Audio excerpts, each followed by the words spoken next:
Imagine waking up feeling tired, even after a full night's sleep. Or worse, not waking up at all. It's a sobering thought, isn't it? We all strive for comfort and routine in our golden years, yet sometimes the very habits we cling to, or simply overlook, can have a truly silent and devastating impact on our health. Sadly, for one lovely 72-year-old woman, a seemingly harmless sleep habit quietly turned deadly. She went to bed one night, just like any other, expecting to wake up refreshed. But, tragically, she never did. Her family later learned that a condition, a mistake, that had gone unaddressed for years, played a crucial role.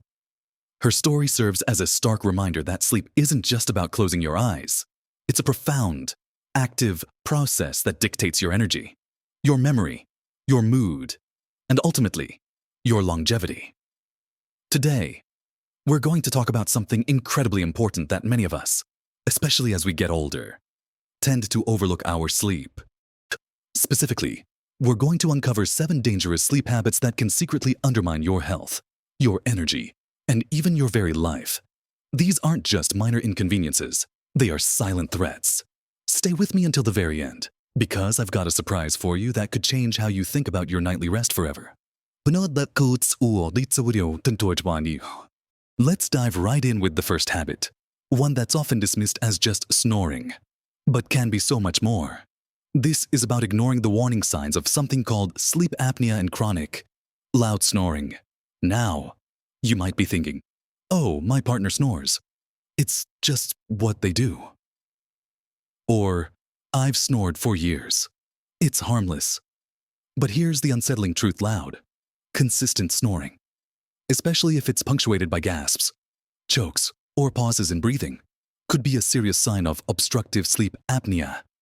What happens is your airway actually narrows or even closes completely while you're asleep, momentarily cutting off your breath. Your brain, sensing the lack of oxygen, jolts you awake just enough to open your airway, but you rarely remember it. This can happen dozens, even hundreds of times a night. Imagine the stress that puts on your body, especially your heart. Each time your oxygen levels drop, your body goes into panic mode, raising your blood pressure and stressing your cardiovascular system. Over time, this constant strain can lead to high blood pressure, an increased risk of heart attack, stroke, and even heart failure. It's not just about being tired during the day. It's about a silent killer that can directly impact your lifespan. That 72-year-old woman's tragic story, while complex, certainly had elements of ignored respiratory issues during sleep that simply weren't taken seriously enough. The signs are there: waking up gasping for air, feeling exhausted even after a full night in bed, morning headaches, difficulty concentrating, or your bed partner noticing your breathing pauses. If any of this sounds familiar, the most important step you can take is to talk to your doctor. They might recommend a sleep study, which is simply monitoring your breathing and other vitals while you sleep. It sounds daunting, but it's often done comfortably at home now. Once diagnosed, there are effective treatments, from simple lifestyle changes like sleeping on your side or losing a bit of weight, to devices like a CPAP machine, which gently keeps your airway open. My friend, Robert, a lovely man in his late 60s, used to fall asleep watching television in the afternoons. His wife finally convinced him to get checked. Turns out, he had severe sleep apnea. Once he started using a CPAP, he said it was like rediscovering what it felt like to truly be awake and alive. He had more energy, his mood improved, and his blood pressure started to normalize. It's a habit we simply cannot afford to ignore. Listening to your body and your loved ones could genuinely save your life. Now, while getting diagnosed is crucial, many of us fall into another trap, trying to fix our sleep woes on our own, often with things that seem to promise an easy fix, but hide a darker side. This leads us to our second deadly sleep habit: an over-reliance on sleep aids, whether they're over-the-counter remedies or prescription medications. It's completely understandable. When you're exhausted and desperate for sleep, The idea of a pill that promises to whisk you off to dreamland is incredibly appealing. But here's the catch: many of these aids, especially when used long-term, can create more problems than they solve. Over-the-counter options, often containing antihistamines, can leave you feeling groggy, confused, and even increase your risk of falls the next day, which is a significant concern for us as we get older. They don't give you restorative sleep. They often just sedate you, leaving you feeling just as tired, if not more so. In the long run, prescription sleep medications also come with their own set of challenges.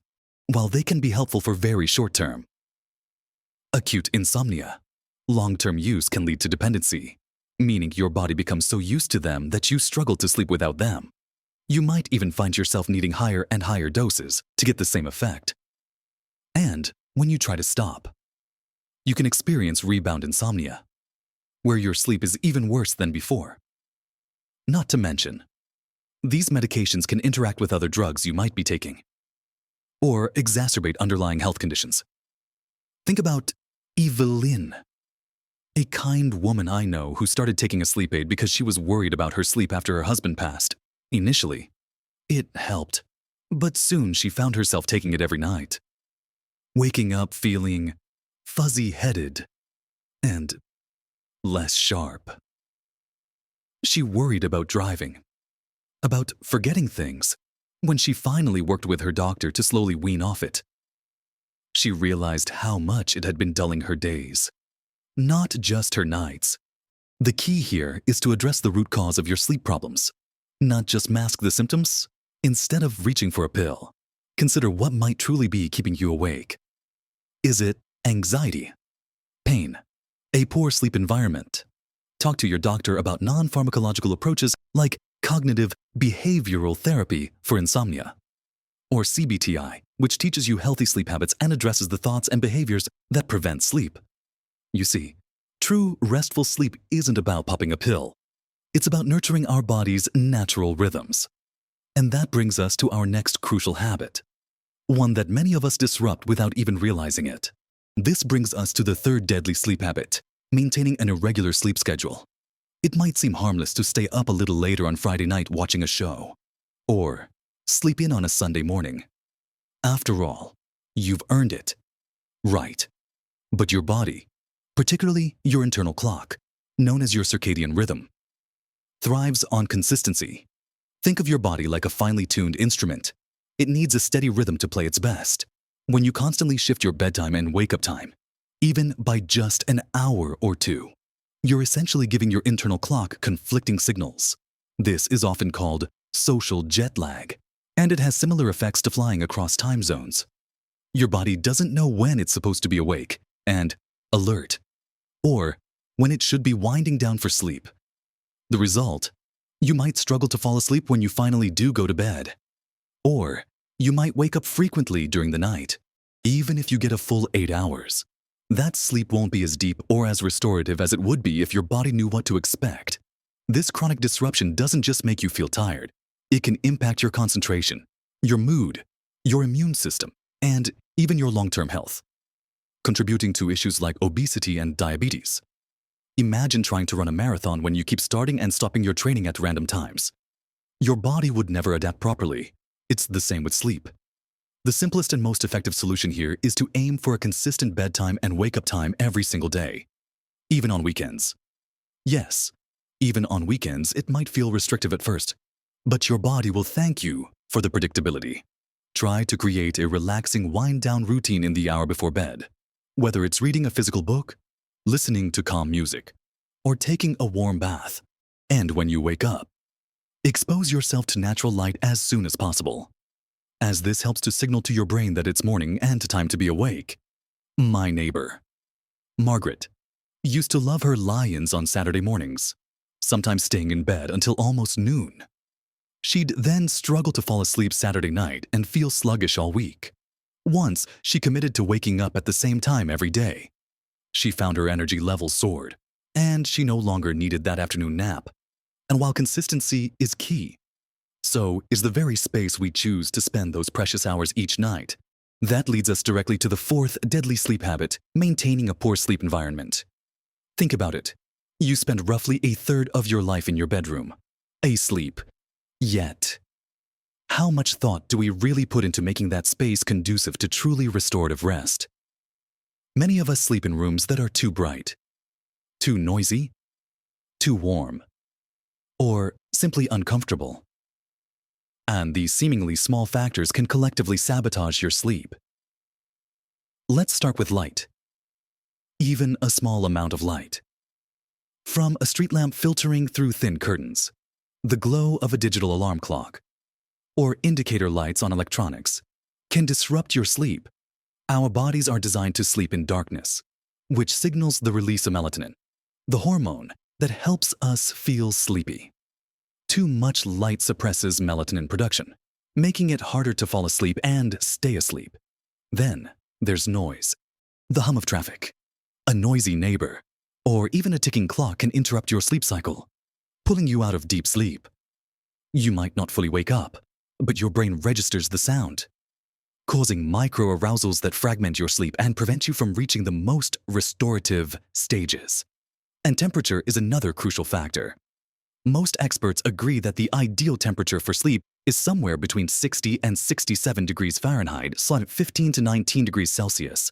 If your room is too hot or too cold, your body has to work harder to regulate its temperature, which keeps you from fully relaxing and achieving deep, restful sleep. Finally, consider the comfort of your bed itself. An old, lumpy mattress or unsupportive pillows can lead to aches, pains, and constant tossing and turning, making it impossible to truly settle in and relax. To combat these issues, think about your bedroom as your sleep sanctuary. Invest in blackout curtains or blinds to block out all light. Consider earplugs or a white noise machine if outside noises are an issue. A gentle, consistent hum can often mask disruptive sounds. Adjust your thermostat to find that sweet spot for temperature, and if your mattress is more than 7 to 10 years old, or you wake up with aches, it might be time to consider a new one, along with supportive pillows that suit your sleeping position. My cousin, David, used to complain about waking up with a stiff neck every morning. He just thought it was part of getting older. But when his daughter bought him a new, ergonomic pillow for his birthday, he couldn't believe the difference. Suddenly, his mornings were pain-free, and he felt genuinely rested. It sounds simple, but optimizing your sleep environment can be one of the most powerful changes you make. Of course, creating a sanctuary is vital, but what we put into our bodies, especially in the hours leading up to bedtime, can undo all that good work. This leads us to the fifth deadly sleep habit: late-night eating and drinking, particularly caffeine and alcohol. We all enjoy a cuppa or a glass of wine, and sometimes a midnight snack seems like just what you need. But these habits can secretly wreak havoc on your sleep. Let's start with caffeine.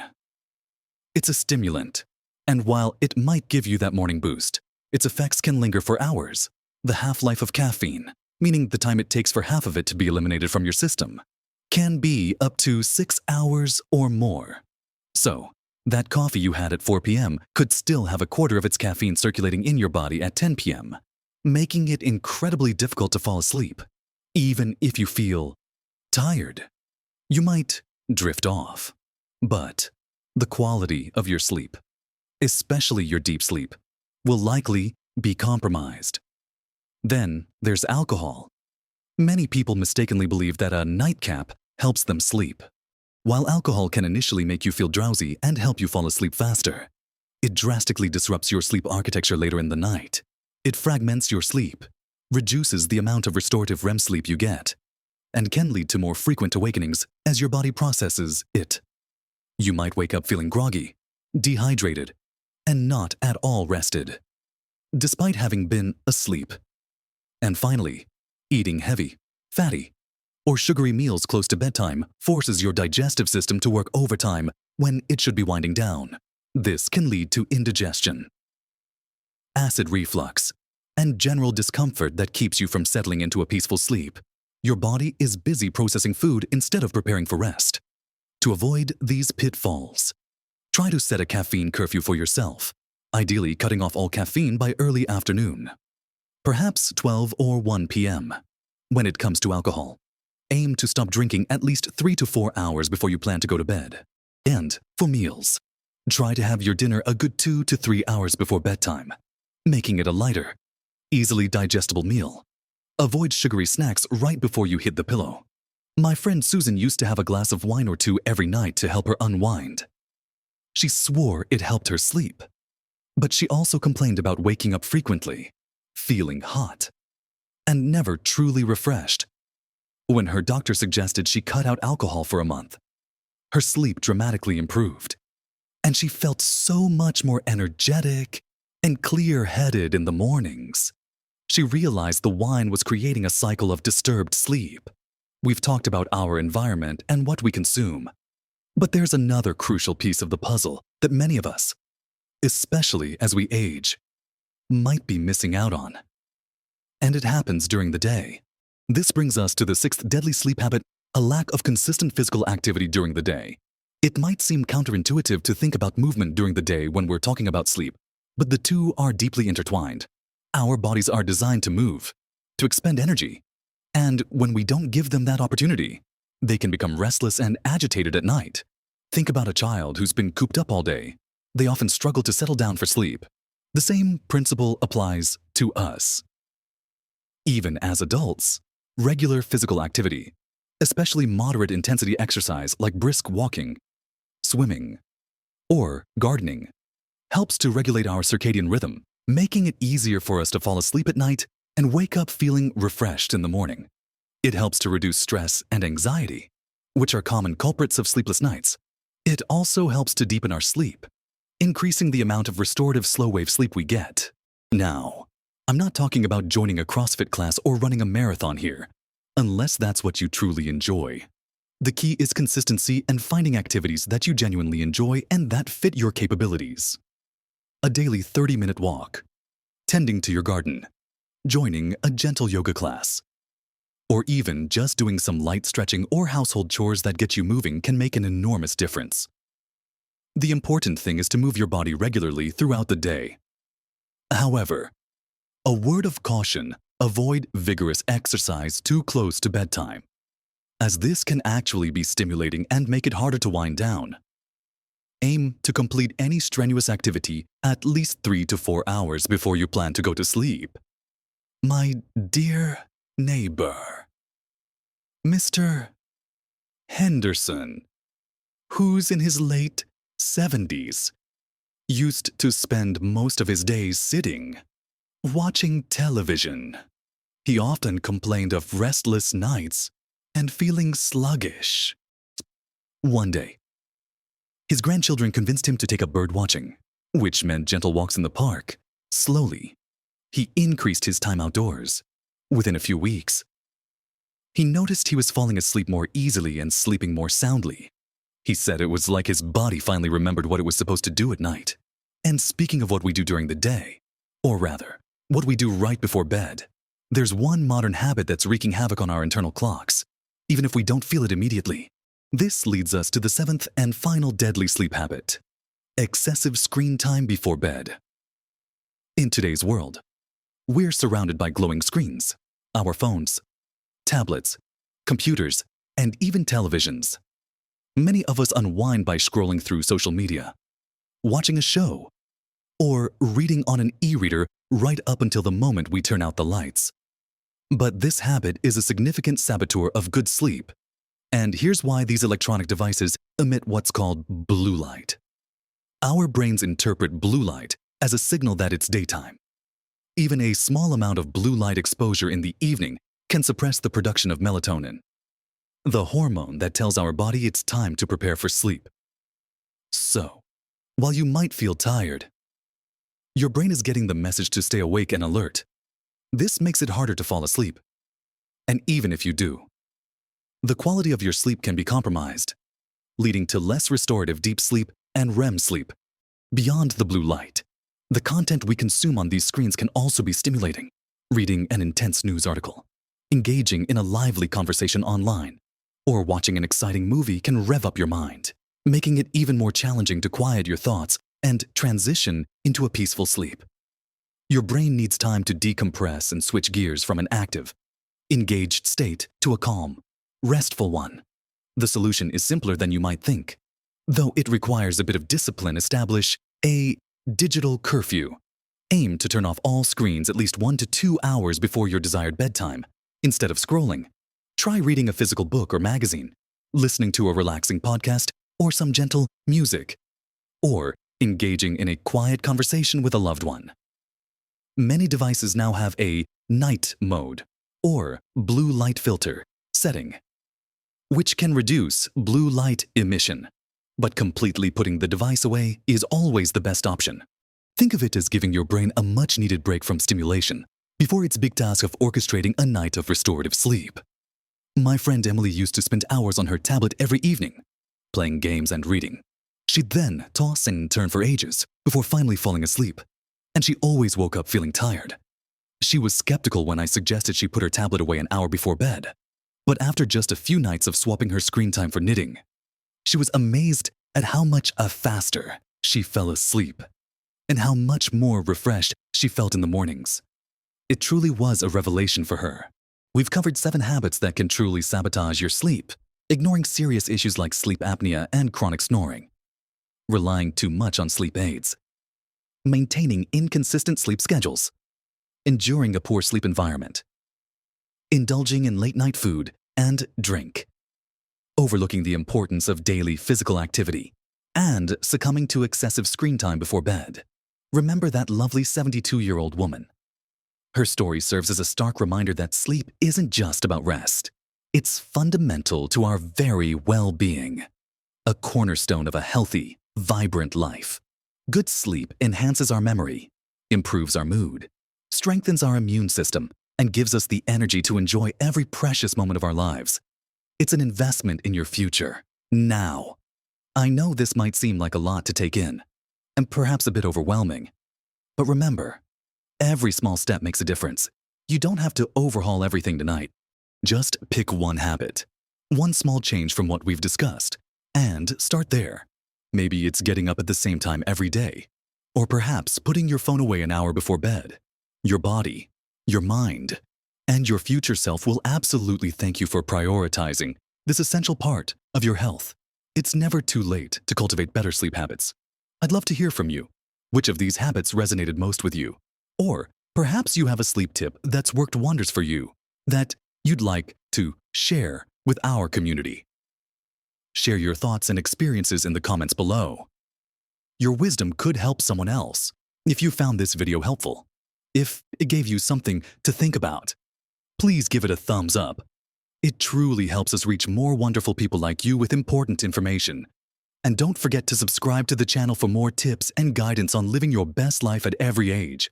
Because truly, every one of us deserves to wake up feeling refreshed, vibrant, and ready to embrace each new day. Here's to living your best life, full of peaceful nights and energetic days. You've got this.